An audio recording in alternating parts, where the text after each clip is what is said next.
Plus and First Coast News Plus, I'm meteorologist James Hopkins, joined by Ross, and we are looking at actually a pretty nice stretch of weather coming up here, starting for us today. It did start kind of yesterday. We have a lot of cloud cover out there yesterday.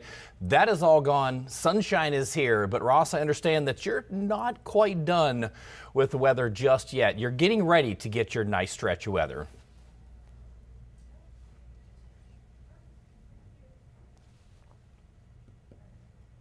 Yeah, we've been busy with the nor'easter conditions here across much of northeast Florida, southeast Georgia, and the winds have been just rampant the last couple of days. We've had 30, 45 mile per hour gusts even out at our beachhead, but the nor'easter very slowly moving away up towards the Carolinas, so we're going to have improving conditions here, and thankfully some drier skies, a little bit more sunshine over the coming days. Yeah, for us, we did have the wind yesterday. That was pretty much the impact for us. We had a little bit of rain Thursday into Friday as the front came through. And then yesterday, it was all about the clouds and the breezy conditions, small craft advisory, stuff like that. But you can see there on the satellite radar, it is now moving its way up the coast of the Carolinas. It'll gradually move its way up and out. So again, for the day today, we're great. But Russ, you're still dealing with a little bit. What's your forecast looking like? Well, for our beaches and really any of our coastal communities, James, we're still watching for, the high risk of rip currents in some locations. But then along with that, we've got the coastal flood advisory still in place for Duval County, which is where Jacksonville is, up across our coastal southeast Georgia counties, and really anyone up and down the intercoastal here on the First Coast. But we have a coastal flood warning that was for nearly the entirety of our coastal areas and the St. Johns River Basin. That is now just for the St. Johns River from now through Tuesday at about 8 p.m. We'll have that kind of coastal flood advisory still in place for, the potential during those periods of high tide. Water could be anywhere from about 2 to 3 feet above normal dry ground. But overall, our more of a offshore wind and offshore flow should help things to improve with regards to our tidal zones and our coastal areas here for the next couple of days. Otherwise, we got lots of sunshine out there today. It's a little bit of a cooler start. We've had some drier air kind of wrapped around on the backside of this system. And that has helped dew points drop a little bit. It's also pulled those temperatures down. So many of us woke up, temperatures this morning only upper 50s, low 60s for a lot of us out there. Yeah, we're kind of dealing with the same thing here because it's all about, we've been talking about the past couple of months up to the north. Oh, we finally get a taste of fall. And of course, everyone's talking about pumpkin spice. But this is finally our taste for fall. You've had some mornings in the 60s, but this is our first. So we're starting to finally feel pretty good. And around our area, we're just looking perfect for the day today. So let's dive right in. So we have, again, looking across the area, we do have a lot of sunshine. As you can see, this is the difference from what we had yesterday. So yesterday we did have a lot of cloud cover out there, and today we're dealing with the sunshine. And again, for the breezy conditions, those have gradually been dying down. So we are looking at just a perfect Sunday ahead. Take a look out overlooking Tampa. You can't even find a cloud in the sky. That's pretty nice. And same thing out from St. Petersburg. Looking off towards the east, you can barely see Tampa on the far left-hand side of the screen there off in the distance. Again, it's looking great. And for the beaches, a much better beach forecast for the day today. We did have winds about 10 to 20 miles an hour yesterday. They died down and they're continuing to go down. So for your beach forecast for the day today, you're going to be up around 80 as we go throughout your afternoon. So again, all in all, just great across the area. Now for the marine forecast, you still need to exercise caution. Again, the wind's coming down. So winds out of the north about 15 to 20 knots at times, coming down to about 10 to 15 a little later this afternoon. We have seas at about 2 to 4 feet. And we do have moderate chop in the bay. And again, that will get better this afternoon. But it's really all about this extended forecast. Today's kind of just the first day. Gulf temperature's 81 degrees. So it's kind of getting there, the threshold where, especially with our temperatures around 80, that you might not be hot enough to want to get in that water. UV index is a 7. So again, not nearly as breezy as yesterday. We're seeing our winds, as you can see, single digits with a few wind gusts out there, but Nothing like what we had yesterday or the day before, and temperatures are feeling fantastic. And here we are again, just a few minutes after 11 o'clock, and it's low to mid 70s for most of us. Port Manatee sitting at 68 degrees. So still feeling great, and we're going to continue to feel great as we go throughout the day. So look at the 24-hour temperature change. For a lot of us, we are seeing not much of a difference. 1 to 2 degrees plus or 1 to 2 degrees minus, a little bit warmer up the north. And again, you got to remember, the reason why we're a little warmer is because we're dealing with sunshine for today. Had a lot of thick cloud cover for the first half of yesterday, but look at these dew points. Anywhere from 58 to about 66. And this again is already feeling better. Dew point change anywhere from 4 to 7 degrees cooler than what we had this time yesterday. And the humidity trend is actually going to be going down a little bit as we go into Monday. So we're going to continue to feel even better as we go throughout today into tomorrow. It does come up a little bit on Tuesday. We do have a cold front coming through towards the middle of the week, but not going to see much really out of that. So for today, we got mid 80s, so lots of sunshine, and it's going to be comfortable for us as we go throughout our day today. And this is the great thing. So mid 80s with the heat index of 84. So not really looking at anything that is going to make you feel any hotter. So that's actually fantastic. So getting right to it, the Bucks got a game today. Now it is a 4:25 kickoff, and you are going to see just perfect conditions that pretty much what we had 2 weeks ago. We had 95 with a heat index of about 104. So we had, again, a heat index. And then this past week, they were away in Seattle, and it was 64. So that's what was really nice, is that we felt great last week for that win. So 49ers come to town. When you're tailgating out there, you're looking at temperatures in the low 80s all the way through your early afternoon. We're going to top out about 84 to 85 this afternoon, and we have lots of sunshine, which is great. So looking good, feeling good. Wind not a factor. We look at our winds out of the northwest, about 5 to 10 miles an hour. So all is good there. And Ross, I know you've got Jacksonville. They're at home today. How's their forecast looking? Yeah, Jags are back home here yet again today after their big Monday night win against the Chiefs last Monday night. Of course, we're welcoming who you guys played last week, the Seattle Seahawks, here to town. Our kickoff a little bit earlier than yours down there in Tampa, 1 p.m. here. But similarly, I mean, we really couldn't ask for a nicer forecast locally. As I mentioned, it was a little bit of a cooler start earlier this morning. Temperatures were in the low 60s, but we're expecting kickoff temperatures in the mid 70s this afternoon. And then as the game wears on, upper 70s, so a little bit cooler than what you've got there in Tampa. But with regards to just how it's going to feel out there, lots of sunshine. Rather comfortable temperatures. We've got a little bit of a nice northwesterly breeze, anywhere from about 10 to 15 miles per hour.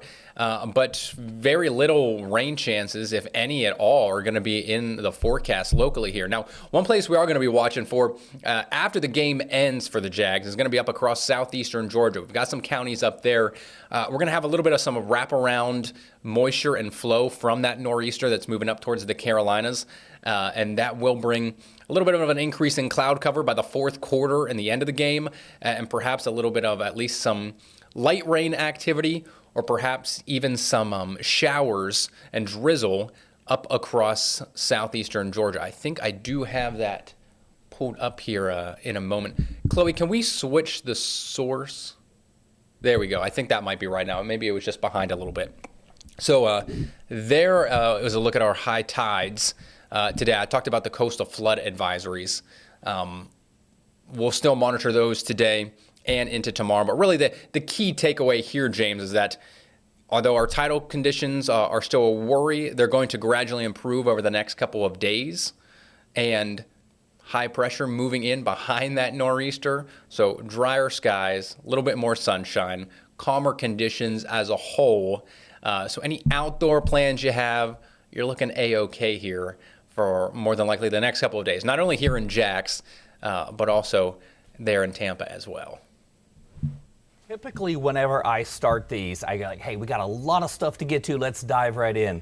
This is the first time in a long time we really don't have that much to talk about because we're putting together what is going to be a very nice dry stretch of weather.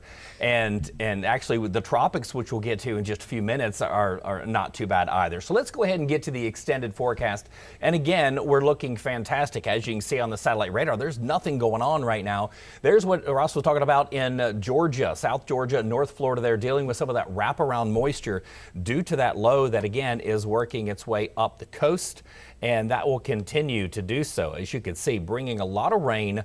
That red right there is a flood advisory between Charleston and Georgetown, South Carolina. You can see heavy rain circulating its way through Myrtle Beach up towards Wilmington and inland. And I don't have a forecast for this because this is not the area to do it in, but the Panthers take on the Cowboys today in Charlotte, and they are calling for a little bit of rain. Luckily, they're on kind of the outer edge of that. You could see where this is where Charlotte is right here. So again, not dealing with too much there. So we'll move on. I know nobody here wants to hear about the Panthers forecast. So we're looking at, again, a nice stretch of weather. So there's the low. It's going to be working its way up the coast, a little bit of wraparound up to the north, but here in Tampa, things are looking great. That does move its way out as we go throughout the next couple of days. Now, we do have a cold front that's going to move its way down into the area as we go throughout the day on Wednesday. Now, this one's going to come through dry. Not going to do really anything for us, but keep the weather we have now in place, which is good news. So it's just going to reinforce that dry air into the area, and that pushes down to the south, kind of stalls as we go into the weekend. And you can see here Saturday into Sunday, we have some high pressure building in. You see our flow kind of shifting from Saturday into Sunday. And then I'm tracking another cold front, but you could see as we go late in the day on Sunday. So there's Sunday at 8 a.m. You take this on out to about 8 p.m. and we're still not looking at much of a chance to rain there. Now again, this is a week out, so we'll see exactly where this front goes, if this front even comes in, because if this front is stretching to our north, which this European model actually suggests that it's going to stay up to the north, that it could keep the rain around. So leading up to that, look at our expected rainfall. Now, this graphic isn't blank. This just means we have no chance for rain. You see nothing on there, which again, we haven't seen for quite some time. Dew point forecast. This is probably where it's a little bit better because you can see it does go down a little bit more for tomorrow. And then it goes up a little bit Tuesday ahead of that front, and that front comes in and just keeps the low 60s around. And even going into Saturday, it looks like our dew points are going to be going down a little bit lower. Again, with that high pressure building into the north on Saturday, we'll have more north flow. Then on Sunday is when it moves its way further offshore. We got our flow in from the east and then southeast. So look at your forecast for the precipitable water. And again, this just shows that dry air coming in, and it's going to be hanging out. So there's the low taking off. There's early Tuesday. That dry air just kind of continues to hang out. So there's Thursday. Again, there is that front coming through, very limited moisture with it. So expecting that to come through dry. It pushes down. There's the high pressure. And here we go into Saturday. You can still see that nice dry air in place. And then watch the cold front here. And again, this is the extended European model. Watch the cold front just kind of stretch out to the north of us and not actually come through. That keeps this moisture around, and it looks like it could be lingering Tuesday, maybe into Wednesday. So here it is. Sunday it does go up, but again, this looks to be after sunset if the timing holds than what we're seeing right now. So things are looking pretty good for us down here in Tampa as we go into the start of the weekend. And then you see it jump up Monday and kind of hold for Tuesday with that front. It's kind of hanging out there. So we're looking at that being our next best chance to rain. Look at that dry week from today all the way through Saturday. Just not enough mid-level moisture there to bring us any rain chance. And again, with our low dew points, it's just going to feel fantastic. Here's your 7-day forecast here for Tampa. And you can see again, today, beautiful for the Bucs game. We got mid-80s. We do go up a few degrees to 87, which is average for us this time of year. And we're going to still be starting our days in the upper 60s from 67 to 68, and then goes up a little bit Friday into Saturday. But again, dealing with a lot of sunshine as we go throughout the entire week and into next weekend. And again, might bring a little chance of rain in Sunday, but it looks like we have a pretty nice weekend upcoming. So that's good to have 2 good weekends kind of back to back. Excuse me, Ross, what's your 7-day forecast looking like? Rather similar to what yours is looking like there. A lot of sunshine, a lot of dry time out there. Now, our temperature is going to be a little bit cooler. Most of our morning lows going to be down in the low 70s, or excuse me, low 60s each morning. So we're going to have some cooler starts, similar to what we experienced out there today. So we are going to have to, keep the sweatshirts, or at least, the long sleeve shirts handy. You might need that at least initially when you first wake up and head out the door. But then each and every single afternoon, temperature's going to warm up, upper 70s, lower 80s. That'll fluctuate about 2 to 3 degrees pretty much each day here through our upcoming week in Jacksonville. But very similar to what you've just kind of covered there, James. That dry air pretty much locked into place along with the high pressure. It's going to really just put a damper on any significant rain chances here through the end of the week and into the weekend. So just like you, we're going to be watching next Sunday into the early part of next week to kind of be our next weather maker here, where we could see our next best chance for rain, perhaps some thunderstorms as well. But until then, I mean, we've got a solid 5-6 days of just pretty calm, quiet weather, nothing to really, ride home about all that much. So kind of a rarity for this time of the year. More often than not, if we're not getting rain or storms from some front moving through, we would often see it from some level of a tropical system, whether that was a tropical storm or hurricane or whatever it may be. And thankfully, in our case, we're not seeing that right now, but typically, we do get some level of tropical moisture and tropical rains to be, reaching either in Tampa or up here in Northeast Florida. And we're really just not seeing that here right now. I know for the month of October, we're already about an inch below average in Jacksonville specifically with regards to rainfall. For the month or for the year as a whole, we're about 7 inches below average. So it's actually been a rather dry 2 to 3 months here in Jax.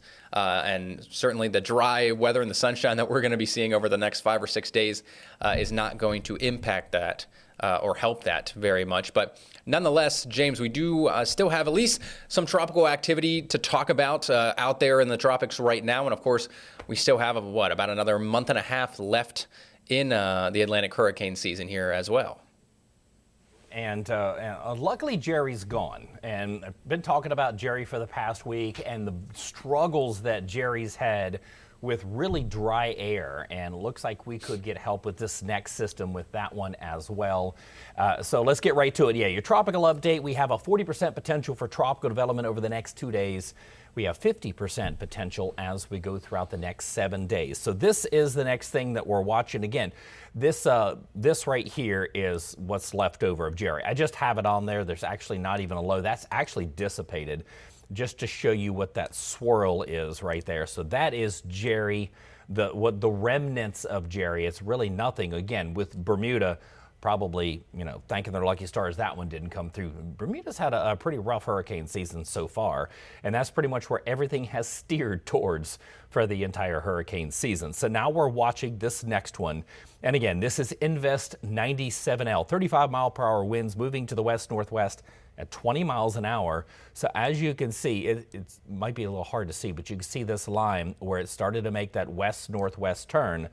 And so this is what we're going to be tracking as we go throughout this upcoming week. Now, here we have our names list. Lorenzo is the next name on the list. Of course, Karen was subtropical. Again, I won't get into my opinions on Karen not even need to be named, but there you go. It's on the list anyway, and it's already off the list. I think it lived for maybe 36 hours. But yeah, we're done with Karen. Now we're on to Lorenzo, and we have the potential for this to be Lorenzo as we go throughout the next couple days. So here's the good news. Look at your models on this one.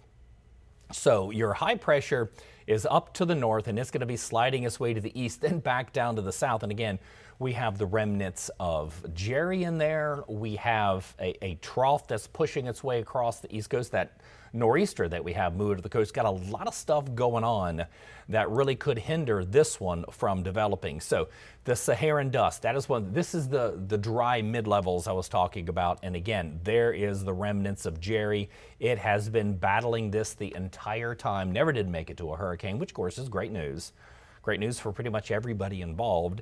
It went towards the Leeward Islands, just north of the Leeward Islands, made that turn towards Bermuda and died out. Now we're watching this one. And again, as we go throughout the next couple of days, look at the forecast models and look at that dry air. Again, it's going to be battling dry air as it makes that turn to the north as we go throughout midweek. And still, it's kind of holding on to that as we go towards the end of the week. There's that big curve around.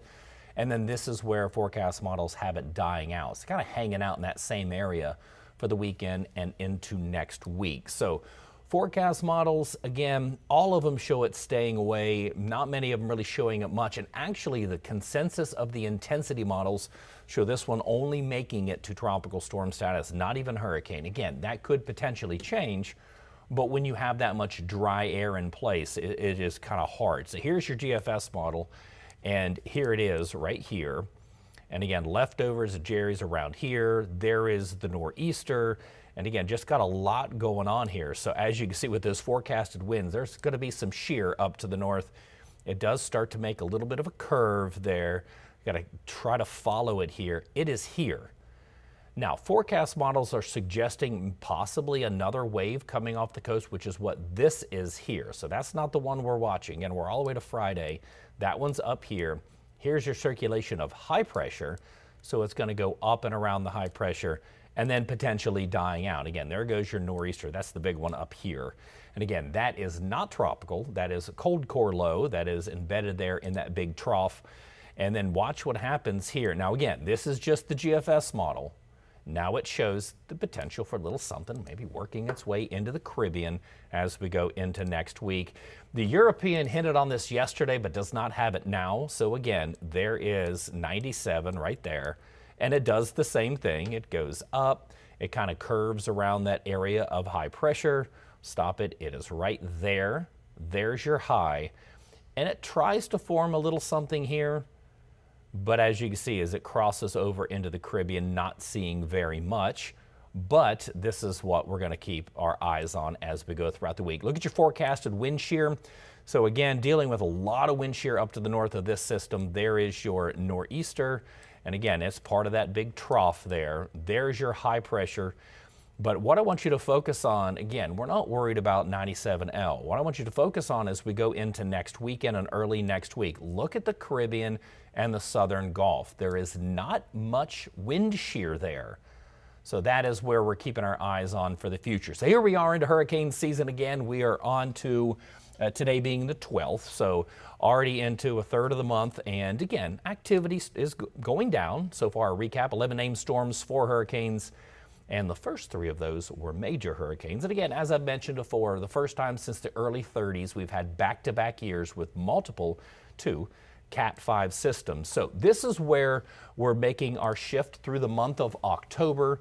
And we do have, again, our outlook. And Ross, talking about the outlook, we are going to be kind of shifting our focus as we go throughout the next couple of weeks of where mainly we're going to be watching for these tropics. So Ross, do you have those graphics up of what we're going to be watching for as we go throughout the next couple of weeks?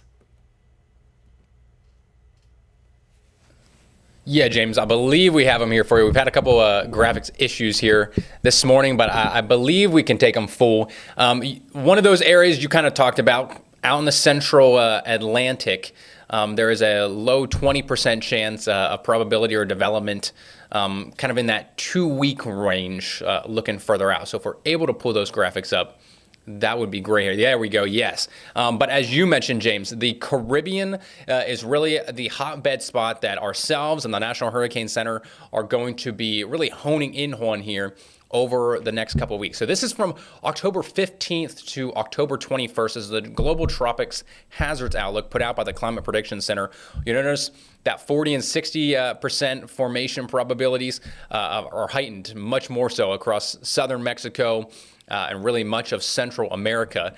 Why is that? Well, part of it, as you mentioned, James, is the lack of wind shear, but you combine that then with just the overall ocean heat content within the Western Caribbean as a whole. Now, you'll notice Northern Gulf has cooled down substantially. Similar story here locally in Jacksonville. We've had plenty of fronts come through. We've had lots of rains in some locations as well. So the actual heat and energy deeper within the ocean has subsided some. But down towards Cuba, Jamaica, the Yucatan, there is still a lot of moisture, heat, energy that really has been untapped up to this point in the Atlantic hurricane season. So if there were to be a low pressure system or some level of a system that would try to spin up and develop down there in the Caribbean, it would certainly have a lot of juice to use up there and to try and fuel itself.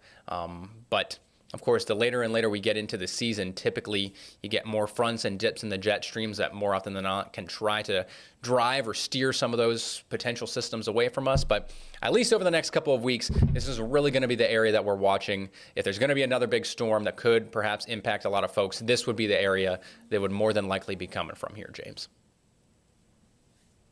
And why we're looking at that area is this typically where we look for this time of year, because the African monsoon season dies out. And I know you've looked at, and probably a lot of people at home have heard, talking about the upcoming La Nina forecast.